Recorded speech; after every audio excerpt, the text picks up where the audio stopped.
પલસાણા તાલુકાના એના ગામ સ્થિત સરદાર પટેલ વિદ્યાલય ખાતે જિલ્લા કલેક્ટર ડોક્ટર સૌરભ પારધીના અધ્યક્ષ સ્થાને 15મી ઓગસ્ટમાં સ્વતંત્રતા પર્વની સુરત જિલ્લા કક્ષાની દબદબાભેર ઉજવણી કરવામાં આવી હતી।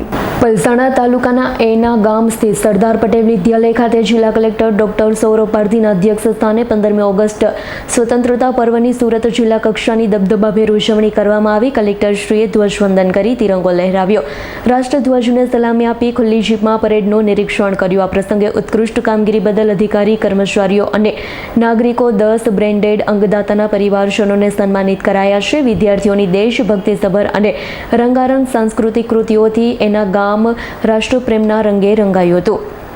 જિલ્લા કલેક્ટર ડોક્ટર સૌરભ પારધીએ સ્વતંત્રતા પર્વની શુભકામનાઓ આપતા જણાવ્યું હતું કે રાજ્ય સરકારના વિકસિત ગુજરાતના વિઝનને સાકાર કરવા સુરત જિલ્લો એક સમર્પિત ભાગીદારીના રૂપમાં યોગદાન આપી રહ્યો છે। સુરત જિલ્લાના અંતરિયાળ ગામો, છેવાડાના આદિવાસી વિસ્તારો સુધી પીવાનું સ્વચ્છ પાણી, સિંચાઈનું પાણી, વીજળી, આરોગ્ય અને શિક્ષણની સવલત થકી વિકાસના ફાળો પહોંચ્યો છે। વિકાસ યાત્રામાં સહભાગી બનવા માટે જિલ્લા વહીવટીતંત્રને વિશેષ ગૌરવ અને આનંદ છે।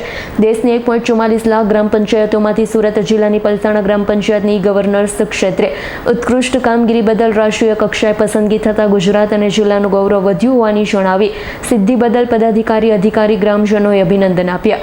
કલેક્ટરશ્રીએ ઉમેર્યું છે કે સુરત જિલ્લો અને શહેર સ્વચ્છતામાં દેશભરમાં અગ્રેસર રહ્યો છે। દેશમાં સ્વચ્છ શહેરની નામના સુરતને મળી છે। શહેર સાથે નગરપાલિકાઓ પણ સ્વચ્છતામાં અગ્રેસર રહી છે। સ્વચ્છ સંરક્ષણ 2024માં બારડોલી અને કડોદરા નગરપાલિકાએ ભારતના ટોચના 100 સ્વચ્છ શહેરમાં સ્થાન મેળવ્યું છે, તે ગૌરવપ્રદ છે। સુરત જિલ્લાના આદિવાસી વિસ્તારના પ્લોટ વિહોણા લાભાર્થીઓ માટે વહીવટીતંત્ર દ્વારા ઝુંબેશના ભાગરૂપે 103 ઘર વિહોણા લાભાર્થીઓને વિનામૂલ્યે પ્લોટ ફાળવ્યા છે, જેમને આવાસ મંજૂરીના હુકમ એનાયત કરવામાં આવશે તેવું પણ જણાવ્યું છે। પીએમ જન આરોગ્ય યોજના અંતર્ગત સુરતમાં કુલ 1,22,867 લાભાર્થીઓને પીએમજે અંતર્ગતની પ્રાઇવેટ હોસ્પિટલ, સરકારી હોસ્પિટલમાં વિનામૂલ્યે સારવારનો લાભ મળવ્યો છે। પ્રધાનમંત્રી જન આરોગ્ય યોજના પીએમજેએવાય વય વંદના અંતર્ગત સુરત જિલ્લા ગ્રામ્ય વિસ્તારમાં કુલ 57,626 જેટલા 70 વર્ષથી વધુ ઉંમરના લોકોને આયુષ્માન કાર્ડ દ્વારા આરોગ્ય કવચ પૂરું પાડ્યું તેમ જણાવી જિલ્લાના નાગરિકોને સરકારની પાયાની સુવિધા ઉપલબ્ધ કરવા જિલ્લા તંત્ર હરહંમેશ સંકલ્પબદ્ધ હોવાનું કહ્યું હતું। આઝાદીના ઘડવૈયા પૂજ્ય ગાંધીજી, સરદાર વલ્લભભાઈ પટેલ સહિતના નામી અનામી સ્વતંત્રતા સંગ્રામના વીરોનું સ્મરણ કરી જિલ્લાના સૌ નાગરિકોએ સ્વતંત્રતા પર્વની શુભેચ્છાઓ પાઠવી છે। આ પ્રસંગે જિલ્લા પંચાયત પ્રમુખ શ્રીમતી ભાવિનીબેન પટેલ, સાંસદ પ્રભુભાઈ વસાવા, ધારાસભ્ય ઈશ્વરભાઈ પરમાર, જિલ્લા વિકાસ અધિકારી શ્રીમતી શિવાની ગોયલ, નાયબ પોલીસ મહાનિરીક્ષક હિતેશ જોઈશર, નિવાસી અધિક કલેક્ટર વિજય રબારી, પ્રાંત અધિકારી વી.કે. પીપળિયા, જિલ્લા વહીવટીતંત્રના અધિકારી, ગ્રામજનો, રાષ્ટ્રપ્રેમી નાગરિકો, વિદ્યાર્થીઓ મોટી સંખ્યામાં ઉપસ્થિત રહ્યા હતા। સ્વતંત્ર પર્વની જિલ્લા કક્ષાની ઉજવણી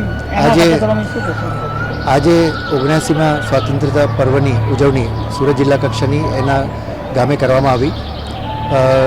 બધા જ અધિકારીઓ, પદાધિકારીઓની ઉપસ્થિતિમાં ખૂબ રંગારંગ કાર્યક્રમ આપણે યોજ્યો અને સ્વતંત્રતા સેનાનીઓને નમન કર્યું। બધા જ જે સરકારી યોજનાઓની, સરકારની જે સિદ્ધિઓની માહિતી પણ આજે બધા આપી અને બધા જ લોકોએ ખૂબ સારી રીતે જે છે એમાં ભાગ લીધો છે અને આજે ઉજવણી જે છે સંપન્ન કરવામાં આવી।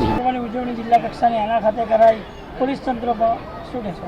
આજરોજ 79માં સ્વતંત્રતા દિનની ભવ્ય અને ધામધૂમથી ઉજવણી એના પલસાણા ખાતે જિલ્લા કક્ષાની માનનીય કલેક્ટરશ્રીના અધ્યક્ષસ્થાને કરવામાં આવેલ હતી, જેમાં પોલીસ વિભાગ તથા અન્ય તમામ વિભાગોએ પરેડ તેમજ સાંસ્કૃતિક કાર્યક્રમ અને જિલ્લા કક્ષાના જે સારી કામગીરી તમામ વિભાગોની હતી એ અધિકારી, કર્મચારીઓને બિરદાવવામાં પણ આવેલા હતા અને ખૂબ ઉત્સાહપૂર્વક માહોલમાં ઉજવણી કરવામાં આવી। સુરેશ રાઠોડનો રિપોર્ટ, S9 ન્યૂઝ, પલસાણા। અમારી તમામ માહિતીથી અપડેટ રહેવા માટે જોડાયેલા રહો S9 ન્યૂઝ સાથે।